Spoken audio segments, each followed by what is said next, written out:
Okay, now we are recording. Hello, good afternoon, gentlemen. I really appreciate you. Hi. Hey, Eddie. Allow me to introduce myself for those who are just seeing or those who don't know who we are. Allow me to introduce myself. My name is Prince Dr. Chukwuemeka Edward Atede. Anyawuna Waroha Wanafabugo. But my friends, they call me Eddy4ShoT's.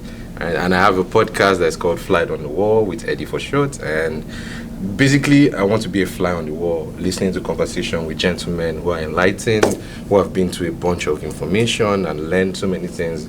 Medical, commercial, financial, you name it, whatever field it is, we try to learn more from other people. That's what I think. And I would like you gentlemen to please introduce yourself in no other particular order. Tell us who you are, what do you do here, and what is it that brought us together. I'm the Director of Education and Training for NCS, which is Invasive Clinical Services, which is the service and functional arm of Globus Medical now. Okay. And I'm Kent Rice. I am the Senior Manager of Education and Training for Invasive Clinical Services. I work with Kevin, and together we represent the education team for Invasive Clinical Services. That's awesome. And at Invasive Clinical Services, you prepare young aspiring minds for working in the OR, right? Probably not everybody is as aspiring as I would think we want to be enthusiastic about, but what do you think? What are your mild experiences with the students, or what do you want your students to be like when they come to class? I think one of the biggest things is motivation. Knowing the OR is a very difficult environment. We're trying to train them beyond just even electrophysiology, but to be the functionalists in the room that are involved with all aspects to create and monitor and map function of the patient. But it's a difficult environment. Hours are not regular. Sometimes there's anxiety in the OR that exists. There's a lot of knowledge to try to get down. As you saw, we go through a lot of information, right? And trying to retain that becomes difficult. That's why we do a lot of repeating, and we have cycles that people will go through for their career here to help grow that level of knowledge. But the hardest thing, I think, for the person outside just getting the knowledge is staying motivated to absorb it, stay motivated to be the person driving what happens when it comes to protection and monitoring and mapping the patients. It's a foreign experience for most people, especially when they come out of college. Yes. That's probably the biggest hurdle, I think, a lot of people feel. And they get anxiety, and nowadays they seem to be more anxious than ever, too. Okay, that's a good thing. But what about you, Mr. Ken? What do you see in your student? What do you want to see in your student? What do you think a student should be like when they do arrive here at classes? Well, we have put in place a significant amount of material for people to begin to get exposure to before they come into our class. Yes, indeed. So ideally, we would like people to come having absorbed some of this information. And for the most part, most people really don't, what they have when they arrive here is a bunch of different puzzle pieces, some of which they understand, some of which don't, but they don't really, they haven't really integrated that information. So one of our big goals for our class here is to help bring those pieces together to understand the fundamental science, the anatomy, the electrophysiology, all of the technical issues that come together to form what exactly it is that we record in the operating room, and how that relates to what's going on with the surgeon, what's going on with the anesthesia, and to have a broader clinical understanding of all of that. It happens differently for every person, but generally at some point along this process they have that aha moment. That's where true. Things just fall into place, and suddenly now they really understand what it is they're trying to do. And we don't want really to have everybody operating on a purely technical standpoint. We don't want them just pushing buttons and following a script. We would like them to have a deeper understanding, so that when something does happen and there's a change in the operating room, we see evidence of impending injury, that they can be more effective in communicating with the surgeon and coming to a safe resolution for the patient. That is beautiful. I really appreciate that. Thank you, gentlemen, for that, because that kind of opens up this world, however niche it is, because of course the OR is a niche place, and then you have neurophysiology, which is even more niche part of surgery. Anybody can perform surgery if they are qualified, of course, but No, only an expert needs technicians to say, please tell me am I in the right place? Am I in the right place? And we as neurophysiologists have become able with the technology that we have today to be able to help a surgeon who is, of course, an expert at his job. That's why he's doing the surgery, right? And he's able to go in and be reliably assured that based on our information, he can carry out that surgery as accurately as he can, as and possible, safely and safely as he can. Yes. Yeah, one of the hardest things is that a lot of our field waits to respond back to something instead of driving things and helping the surgeon with things he might not even know, driving different modalities that should be monitored at certain times, coming in and presenting what should be monitored and mapped for the case initially after doing a thorough neuro exam. These are kind of key components to set up the environment properly. But you need to have, as Kent was mentioning, the depth of knowledge to be able to do that. That's true. Because when you start to rise the bar and become more clinically minded with the surgeon, the expectations are going to get higher, which is good for the patient if everybody's on the same page. But if we aren't, and the surgeon expects more out of us and we're not able to offer that as a field, that's what some of the problems lie. Okay. So those are the kind of little hiccups we face around the road. Can you please let us know if there is anything stopping this field from going global? Like, I know it's in America, yeah, it's probably in other countries. You said something about outreach when we were here, where we have doctors or neurophysiologists go to rural areas and assist surgeons in their work. Please, if you can, please tell us about that. Well, there's two things. One, myself, I'm sure Ken, I think we talked about it, where we've actually interacted with other electrophysiology-based people or monitoring and mapping people internationally. So there are many different places.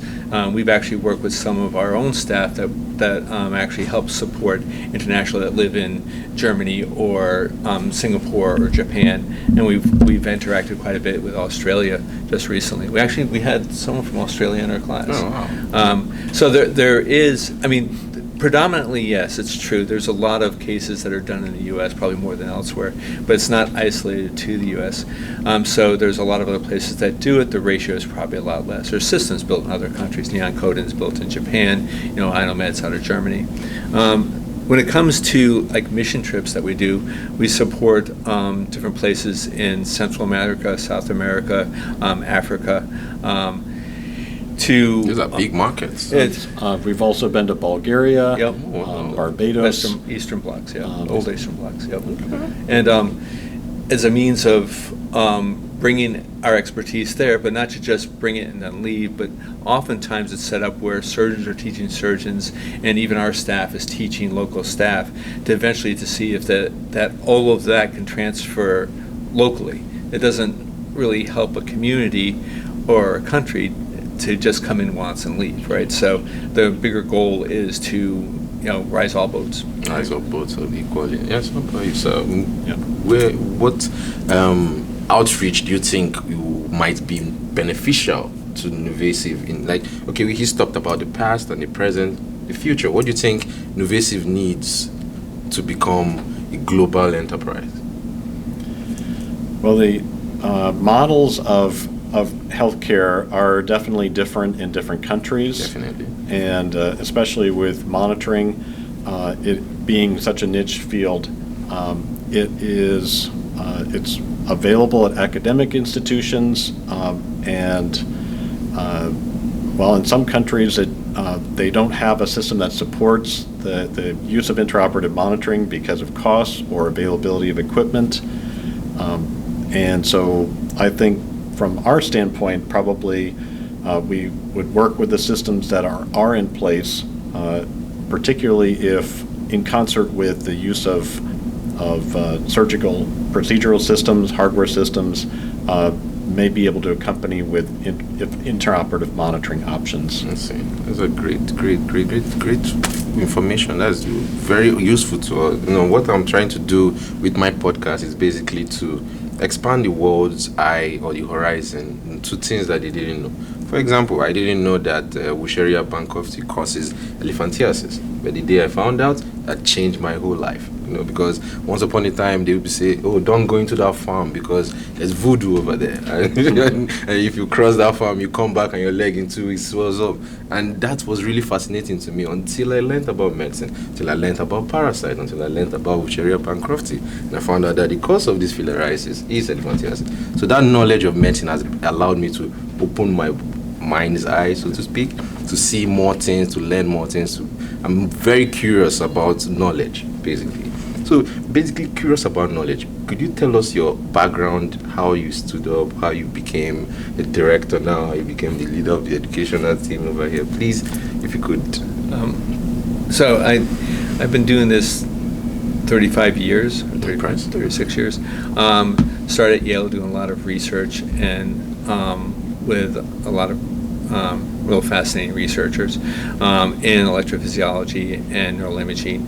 Then worked with the Department of Neurosurgery for quite a while, and then moved down into commercial electrophysiology, moved down to Maryland, worked on a group, then started a group with like-minded people called Impulse Monitoring, which we then ended up selling to NuVasive. Had been involved with academic education, even at the level of electrophysiology earlier on, because we did research, and then sharing that information to residents earlier on, and then eventually building academic-based programs, especially in impulse monitoring, which Kent was kind of a similar thing over at BNN you can talk about.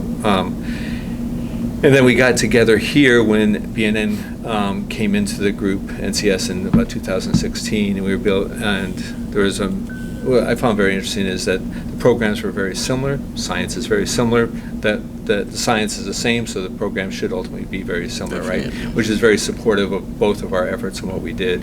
And now we train probably, on average, about 100 people a year on the basic type stuff, and we have and we train all the rest of our staff throughout the year on many different competencies, up to words of 30 competencies, go all the way up to the level of brain mapping and DBS and epilepsy mapping and so forth. Impressive. Yes. How about you, Mr. Kent? Well, my background education-wise was in electrical and bioengineering, and I sort of fell into this a bit by accident, by joining a company called Biotronic. And for really both of us, we started in the field when it was relatively young, relatively early stages of the monitoring field, which throughout the, I guess, 70s and early 80s was largely academic institutions where things were being done and research being done. And this was, for me, I started in 1992. That was when I was born. About 32 years. Impressive. So I guess you started it for me. Go ahead. Biotronic being one of the earliest private enterprises where we're providing services as an outside source to hospitals, and at that time, really there was less monitoring going on, less capabilities in the equipment, and it was just really. We consider it the Wild West. That's what I was about to think of. I was looking at the word to use. And for myself, I performed monitoring, and there being no educational route for people to learn how to do intraoperative monitoring at that time, we pretty much train people from scratch. People we hire, we teach them how to run the equipment, how to monitor patients, and over time, this. Of course, our monitoring expanded, and our capabilities expanded, and education needed to be expanded as well. We needed eventually, as the company grew, we needed a competency structure so we could define what things people need to know to be successful, and then also to expand the education so that people coming in are getting everything they need. I would say that my own personal education was probably not adequate at the time, and took I guess myself to learn as much as I could from sources such as the American Society of Neurophysiologic Monitoring, literature that had been published at the time, and then incorporate that and build an education system that through Biotronic. And eventually, when we became part of Nuvasive in 2016, that was when Kevin and I combined our educational platforms. It's impressive, very impressive. Speaking of, this platform that you have created is a really impressive place. The company looks amazing. The site is beautiful. You have the overlooking the lake over there, and it's really engaging in class where you have, both online theoretic questions posed. You engage the students both physically with a whiteboard, emotionally with the tests, I would say. And I guess the other thing, I guess financially with knowing that they are going home with $40,000 worth of equipment and things like that. These things inspire the young ones to want to come and do this job.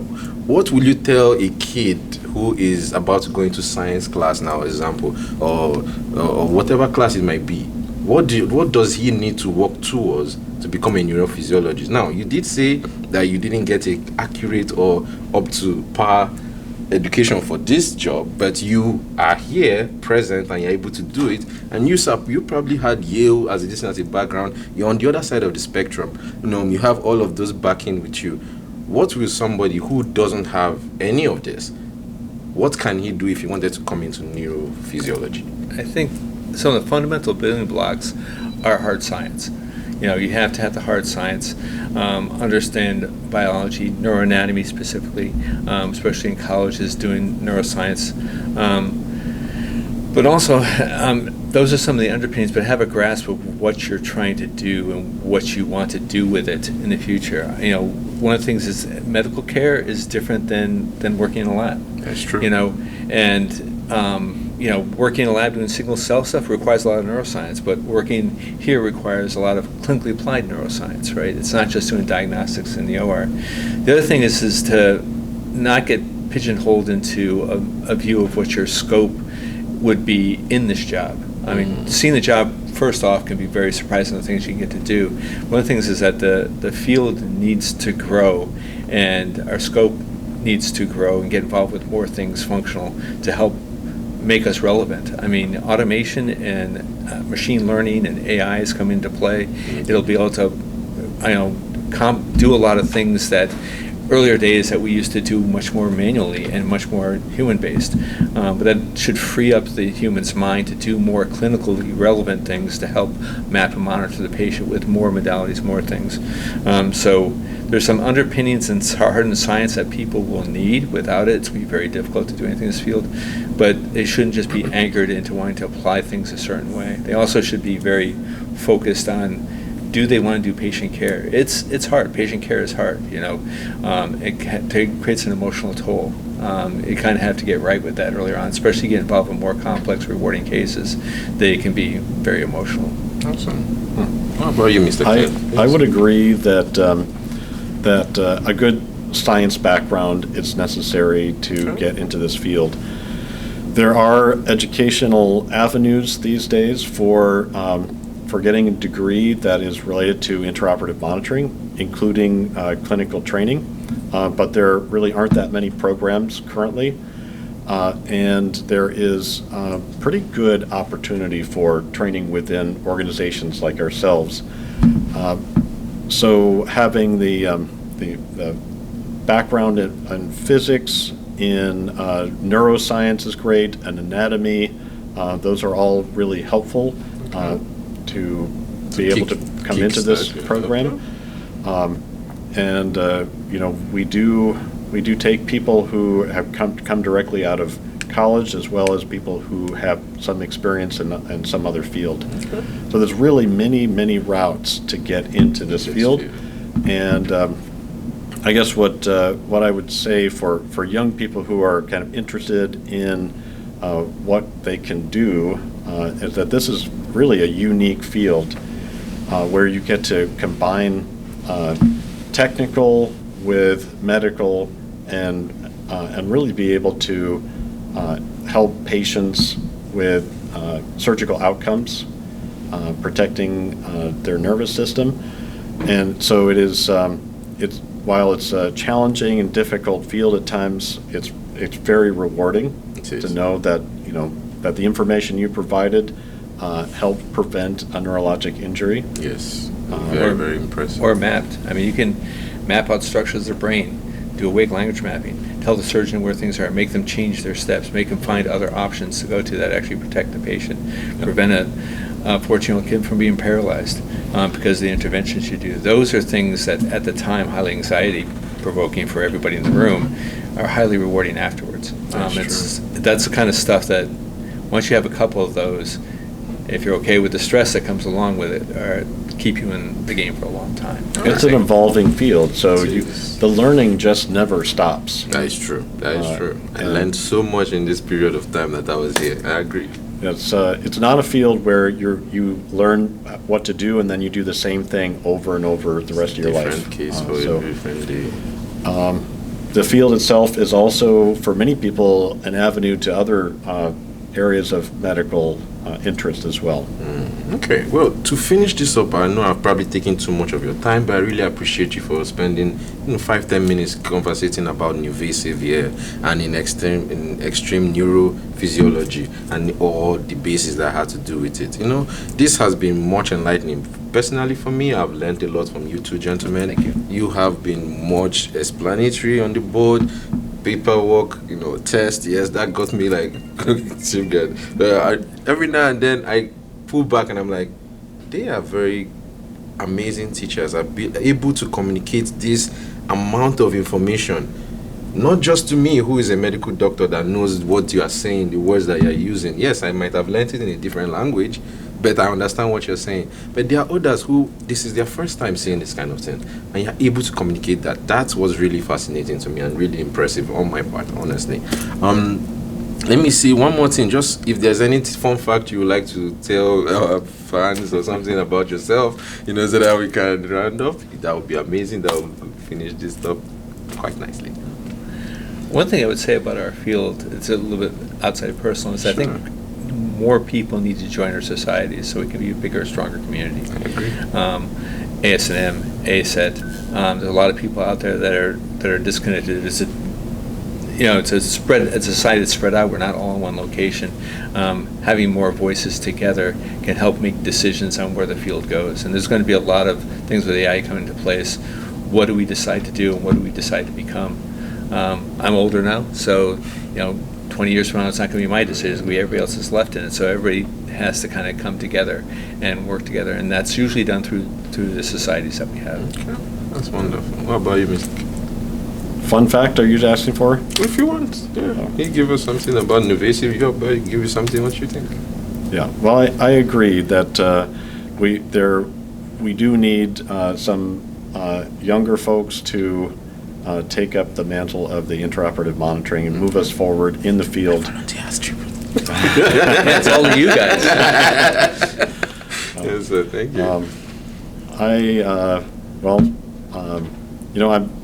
Both of us are musicians. We like to play instruments. I play the violin. I heard you play the violin. I wasn't opportunity to compare. Maybe tonight I'll come and listen to that. That would be wonderful. That would be wonderful. I look forward to that, please. That would be beautiful. Oh, you could tape it? Yes, I could tape it for you and make a video and have you like. Yes. Okay. Make you Great idea. Yeah. A good idea. Don't make him too famous. We need him to come. He become a rock star. It would be awesome. Look, that's how this world works. Yes. You never know who you meet. You always be good to everybody. That's what my father told me. I agree. Make sure to make a friend in anywhere. That way, because he explained to me, it's like, life is like climbing up a hill. Yes, be nice to people you meet on your way up, because when you're on your way back down, they will be of help to you.